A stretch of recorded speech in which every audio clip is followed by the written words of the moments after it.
శ్రీమాత్రే నమః.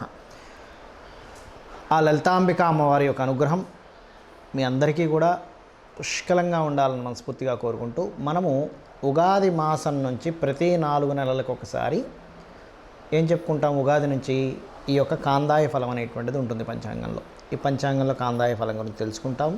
మరియు ఆ కాందాయ ఫలంలో ధనలాభం ఉందనుకోండి హ్యాపీ, సమంగా ఉన్నా కొంతవరకు హ్యాపీ. కానీ శూన్య ఫలములు ఉంటాయి, అందులో రోగ భయము, భీతి, హాని ఇట్లాంటివి ఉంటాయి. ఇలా ఉన్నప్పుడు దేని ద్వారా రాబోతుంది, ఆ యొక్క విషయాల్ని పరిపూర్ణంగా తొలగించుకోవడానికి అమ్మవారి నామం కానీ, చిన్నపాటి ఇంట్లో మీరు కూర్చొని చేసుకునే జపం కానీ, చిన్నపాటి దానం ద్వారా మీరు పరిపూర్ణంగా ఏ రకంగా మీరు ఆనందంగా ఉండగలుగుతారనేటువంటి విషయాన్ని ఒక్కొక్క నక్షత్ర పరంగా మనం తెలుసుకుందాం. కాందాయ ఫలంలో ముందుగా మేషరాశిలో ఏ నక్షత్రాలు ఉంటాయి? అశ్విని, భరణి, కృతిక.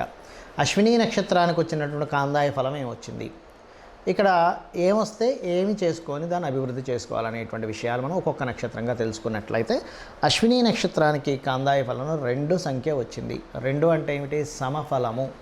అంటే ఈ సంవత్సరంలో ఈ 4 నెలలు, అంటే ఎప్పటి నుంచి ఎప్పటి వరకు, 9 ఏప్రిల్ నుంచి 9 ఆగస్టు వరకు ఉండేటువంటి ఫలితాల్లో సమంగా ఉంటుంది మీకు. అంటే డబ్బులు వస్తాయి, చక్కగా దానికి తగ్గట్టుగా డబ్బులు వస్తుంటాయి, ఖర్చు అవుతుంటాయి, హ్యాపీగా అలా వెళ్ళిపోతూ ఉంటుంది. కాబట్టి దీని గురించి ఏమి టెన్షన్ పడాల్సిన అవసరం లేదు.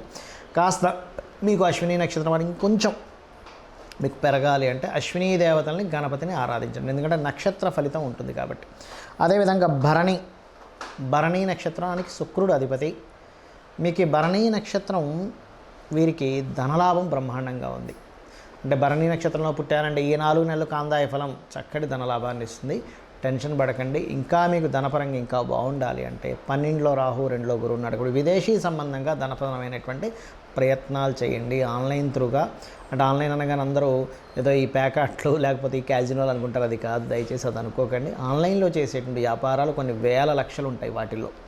ఇక మూడవది ఇదే అశ్విని భరణి తర్వాత ఇదే మేషరాశిలో కృత్తిక 1వ పాదం ఉంటుంది. కృత్తిక 2, 3 పాదాలు, 2, 3, 4 పాదాలు వృషభంలో ఉంటాయి. అయితే 1వ పాదానికి చూసుకున్నట్లయితే ఇక్కడ మాత్రం కొద్దిగా ఏం చూపిస్తుంది ఇది అని చెప్పి చూసుకున్నట్లయితే మనకి రోగము, అంటే హెల్త్ పరమైనటువంటి జాగ్రత్త తీసుకోవాలని చెప్తుంది. మరి హెల్త్ పరమైన జాగ్రత్త అంటే ఏం చేయాలి, ఈ హెల్త్ పరమైన ఇబ్బంది రాకుండా ఉండాలంటే ఏం చేయాలంటే ఒకటే గుర్తుపెట్టుకోండి, మీ జన్మజాతకంలో కనుక రోగ సంబంధించిన దశ ఏమీ నడవట్లేదు, ఏమి టెన్షన్ పడక్కర్లేదు.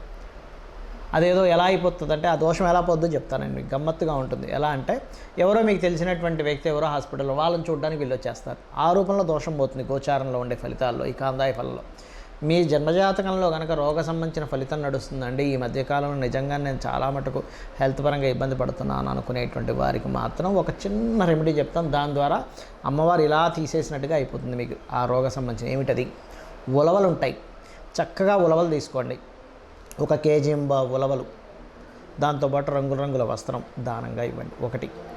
రెండవది, మీకు దగ్గరలో గణపతి ఆలయాలు ఏదైనా ఉన్నట్లయితే వెళ్ళి, విష్ణు ఆలయం కానీ గణపతి ఆలయం కానీ అక్కడికి వెళ్ళి ఏదైనా సేవ చేయండి. మీ డైలీ లైఫ్లో గణపతిని పూజించడం ఒక పార్ట్ ఆఫ్ ది లైఫ్ అయిపోవాలి, గుర్తుపెట్టుకోండి. దీంతోపాటు రోగాన్ని తగ్గించే కారకుడు ఎవరు? మనకు వేదం ఏం చెప్తుంది అంటే సూర్య భగవానుడు, సూర్యనారాయణమూర్తిని ఎంత ఆరాధిస్తే అంత రోగ సంబంధించినటువంటి విషయాలు క్లియర్ అవుతాయని చెప్తుంది. కాబట్టి ఏంటి, సూర్య ఆరాధన చేయండి, గణపతి ఆరాధన చేయండి, ఖచ్చితంగా ఎటువంటి రోగము రాకుండా చూసుకుంటుంది, ఎటువంటి ఇబ్బంది రాకుండా ఆ సూర్య భగవానుడే చూసుకుంటాడు. చాలామంది నన్ను అడుగుతున్న విషయం ఏంటంటే, ఏమండి మాకు జన్మజాతకం లేదు, నక్షత్రం తెలియదు, రాశి తెలియదు, మా వాళ్ళు రాశారు కానీ అక్కడ మిస్ అయిపోయింది, మేమేం చేసుకోవాలి? ఈ కాందాయ ఫలాలు తెలుసుకుందామంటే కనీసం నక్షత్రం, రాశి తెలుసుకుంటేనే కదా. అంటే శాస్త్రంలో ఇలాంటి విషయాలకి చాలా స్పష్టంగా కొన్ని విషయాలు చెప్పింది. ఏమిటది అంటే, నీకున్న సమస్య ఏమిటి, ఆ సమస్యకి నువ్వు పరిష్కారం ఏం చేసుకోవాలంటే సింపుల్. ఎలాగంటే ఇప్పుడు చూడండి, మనకి తలనొప్పి వచ్చింది, మెడికల్ షాప్కి వెళ్ళి బాబు తలనొప్పి ట్యాబ్లెట్ ఇవ్వంటే తలనొప్పి ట్యాబ్లెట్ ఇస్తాడు, వేసుకుంటే తగ్గుతుంది. అజీర్ణంగా ఉంది, ఈనో వేసుకుంటాం. లేకపోతే ఇంకోటి ఏదో ఇబ్బంది, అంటే వైటమిన్స్ తగ్గాయి, రకరకాల ఇబ్బందులు ఉంటాయిగా. ఆ విషయం చెప్పంగానే ఆ మెడికల్ షాప్ అతను, ఆ డాక్టర్ గారు ఒకటి రాసిస్తారు. అన్నిటికీ మీ ఎక్స్రే రిపోర్ట్ అవసరం ఉండదు. మరి అలాంటప్పుడు ఈ నవగ్రహాలు ఏ విషయాల్లో ఏ చేసుకోవాలో చెప్తాను నేను మీకు, మీ సమస్యను బట్టి. ఇప్పుడు చూడండి, కొంతమందికి సంతానం కలగదు, లేకపోతే అధికారులతో బాగా ఇబ్బంది ఉంటుంది, లేనట్లయితే నేమ్ అండ్ ఫేమ్ డ్యామేజ్ అయిపోతున్నాయన్న బాధ ఉంటుంది. ఎలా అంటే, అయ్యో నేను ఏమీ ఇబ్బంది పెట్టకుండానే అవతల వ్యక్తికి ఇలా అయిపోతుంది ఏంటి నా పరిస్థితి అని. అంటే వీటన్నిటిని ఇచ్చే కారకుడు ఎవరు? సూర్య భగవానుడు. అంటే మీరు ఒకవేళ ఆరోగ్యపరంగా ఇబ్బంది పడుతున్నా, లేకపోతే సంతాన సంబంధించిన ఇబ్బంది ఉన్నా, నేమ్ అండ్ ఫేమ్తో ఇబ్బంది వస్తున్నా, అధికారులతో ఇబ్బంది వస్తున్నా, మీరు చేయవలసింది ఏమిటి అంటే సింపుల్ లాజిక్ ఇక్కడ ఏమిటంటే సూర్య భగవానుడి యొక్క బలం పెంచుకోవాలి. సూర్య బలం పెరగాలంటే మీరు చేయాల్సింది ఏమిటి? ముఖ్యంగా సూర్య నమస్కారాలతో పాటు నవగ్రహాలలో సూర్యుడితో పాటు శని రాహుగ్రహాల దగ్గర కూడా దీపారాధన చేయండి. ఖచ్చితంగా మీకు ఏదైతే ప్రమోషన్స్ రావట్లేదనో, అధికారులతో ఇబ్బందనో, పెద్దలతో ఇబ్బందనో, రాజకీయాలతో ఇబ్బంది ఉందో ఇదంతా క్లియర్ అయిపోతుంది. గుర్తుపెట్టుకోండి. సూర్య నమస్కారాలు చేసుకోవడం ఇది చేస్తూ గోవుకి గోధుమ రవ్వ తినిపించండి. ఇక రెండవది ఏమండి, నాకు మానసికంగా బాగా ఇబ్బంది ఉంది కానీ జాతకం తెలియదు, ఏం చేయాలి? సింపుల్గా ఒక మంత్రం చెప్తాను. ఏమిటది అంటే లలితా సహస్రనామాల్లో ఒక నామం ఉంటుంది. ఏమిటది? అష్టమీ చంద్ర విభ్రాజ అలికస్థల శోభిత. ఈ నామము పనులు త్వరగా అవ్వడానికి కూడా పనిచేస్తుంది. అంటే ఇది సగం పని ఆగిపోయిందండి. ఎందుకంటే ఈ యొక్క అష్టమీ చంద్ర విభ్రాజ, ఈ అష్టమి చంద్రుడికి అష్టమి నాడు తిథికి త్వరితాదేవి యొక్క ఆరాధన త్వరగా పనులు అయ్యేలా చేస్తుందట. అలాగే ఇంత పెద్ద నామం నేను చెప్పలేనండి అనుకునేటువంటి వారు ఓం మనస్వినియే నమః అనుకోండి.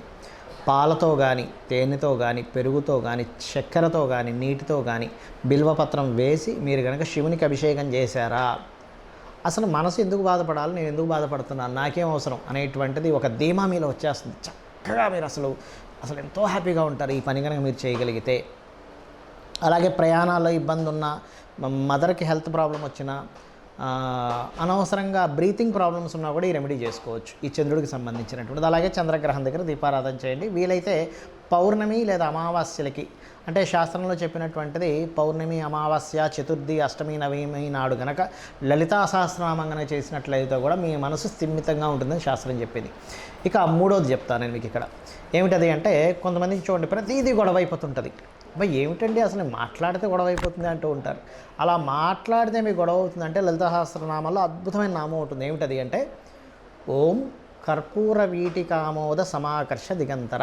ఈ నామం చేస్తే ఏమవుతుందంటే, ఈ నామానికి ఉన్న అర్థం ఏమిటి అంటే అమ్మవారు తాంబూల చర్వణం చేసుకుంటే ఆ కర్పూర, వీటిక ఇవన్నీ వేసుకున్నటువంటిది అమ్మవారు తీసుకుంటే లోకాలన్నిటికీ సువాసన వచ్చిందట. అందరూ దేవతలు, గంధర్వులు అందరూ అనుకున్నారట, అబ్బా ఏమిటి సువాసన ఎక్కడి నుంచి వస్తుందని. అంటే ఏమిటి? అలా అమ్మవారి యొక్క నోటి నుంచి వచ్చినటువంటి ఆ తాంబూల చరణం వల్ల వచ్చినటువంటి ఆ యొక్క సువాసన అందరంత మంత్రముగ్ధులుగా ఎంత అద్భుతంగా ఉందన్నారో మీ యొక్క వాక్కు నుంచి అలా అనుకుంటారు. అంటే ఏమిటి? మీరు మాట్లాడేటప్పుడు గొడవలో బాబా ఇంత చక్కని మాట చెప్పింది ఈవిడ, లేకపోతే ఇతను ఎంత చక్కని మాట చెప్పారు అనుకుంటారు. అలాగే ఆ మంత్రం చేసుకుంటూ గొడవలు తగ్గడానికి కుజుడి దగ్గర, శని దగ్గర, రాహు దగ్గర దీపారాధన చేసి, వీలైతే బుధగ్రహం దగ్గర కూడా దీపారాధన చేసి విష్ణు సహస్రనామాలు వింటూ ఉండండి. చక్కగా మీకు గొడవలు అనేవి తగ్గుతాయి. రిలేషన్స్ అవేవి చాలా చక్కగా ప్రతిష్టంగా పెరుగుతాయి. అదే విధంగా ఇక బుధగ్రహ సంబంధించినటువంటి, అంటే కొంతమందికి చూడండి నర్వ్ రిలేటెడ్ ప్రాబ్లమ్స్ ఉంటాయి, లేనట్లయితే వ్యాపారాల్లో కలిసి రాదు, లేదా అప్పులు అయిపోతూ ఉంటాయి. ముఖ్యంగా బుధగ్రహం కనుక బాగోలేడు అనుకోండి మన జన్మజాతకంలో ఏదైనా అప్పులు అయిపోతూ ఉంటాయి. అరే ఏది ముట్టుకున్నా అప్పు అయిపోతుందండి, ఏమిటో నాకు అర్థం కావట్లేదు, ఈ అప్పుల సుడిగండం నుంచి ఎలా బయటికి రావాలో అర్థం కావట్లేదు అంటూ ఉంటారు. అటువంటి వారికి ఒక చక్కటి నామం చెప్పింది శాస్త్రంలో. ఏమిటది అంటే ఓం అపర్ణాయే నమః. చాలా సింపుల్, చాలా త్వరగా పనిచేస్తుంది కూడా. ఎందుకంటే ఈ అపర్ణ అనే నామము లలితా సహస్రనామాల్లో అమ్మవారు శివుని కోసం ప్రార్థన చేస్తూ పర్ణములు కూడా విడిచిపెట్టింది. అంటే కనీసం ఎండిన ఆకును కూడా తీసుకోలేదట అమ్మవారు. ఆకుకి కారకుడు బుధుడు. ఎండిన ఆకంటే ఏమిటి అంటే ఏమిటంటే మీకు ఇంకా అప్పు అనేటువంటిది మీ జోలికి రాకుండా చేస్తుంది. అంటే అప్పు చేసే పరిస్థితి రాకుండా అయిపోతుంది. అప్పు ఇచ్చి ఇబ్బంది పడేటువంటి రాకుండా పరిస్థితి చేస్తుంది అమ్మవారు. దీంతోపాటు కొంచెం ఫైనాన్షియల్ గ్రోత్ పెరుగుతానే కదా అప్పులు పెరుగుతాయి, అప్పులు తగ్గుతాయి. అందుకని ఏం చేస్తారు?